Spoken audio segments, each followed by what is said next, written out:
তবে আমরা আশা করব যে তারেক রহমান যে সরকার গঠন করেছেন ওনারা বিচার করবেন। আমরা গতকালকে রাত্রে মামলাটা করেছি এবং সেই মামলাতে যারা ভিডিও ফুটেজে ছিল, যাদের হাত ভেঙে দেওয়া হয়েছে, অনেকের চোখ তোলা হয়েছে, যারা এটা করেছে এটা স্পষ্ট ভিডিও ফুটেজে আছে।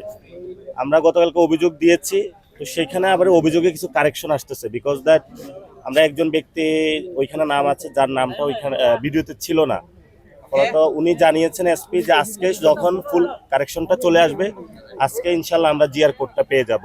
জীবন অবাক না করলে কে করবে? 28% মিল্ক ফ্যাটের অবাক করার সাথে ফ্রেশ মিল্ক পাউডার। জীবন অবাক করুক প্রতিদিন। তবে আমরা আশা করব যে বাংলাদেশে বিচারহীনতার যে সংস্কৃতি আছে সেটা থেকে বের হয়ে তারেক রহমান যে সরকার গঠন করেছেন ওনারা বিচার করবেন। এবং আমরা প্রধানমন্ত্রীর কাছে আহ্বান জানাচ্ছি, একজন ইন্টারের ছেলে যে হলো কাউকে কখনো মারতে যায় নাই, তার বাবা অসুস্থ, মা প্রতিবন্ধী, এখন অপারেশন থিয়েটারে আছে, আপনি কি পারবেন তার চোখটা ফেরত দিতে? আমরা বাংলাদেশে আর কোনো সহিংসতা রাজনীতি দেখতে চাই না।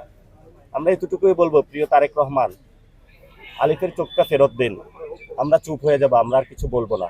আপনি আপনার ক্ষমতা চালান, আমরা কিচ্ছু চাই না, কিন্তু আমাদের আলিফের চোখটা ফেরত চাই। একটু আগে আমাদের একটা প্রোগ্রাম আছে আজকে, সার্জিসের গাড়িতে একটু আগে হামলা হয়েছে, ছাত্রদল হামলা করেছে এবং সেখানে গাড়িগুলা ভাঙচুর করেছে। আমরা সেখানে রওনা দিচ্ছি। আমাকে তো হামলা করা হয়, তারা একটা জাস্টিফিকেশন দিয়েছে যে আমি কথা বলি নাকি এই জন্য।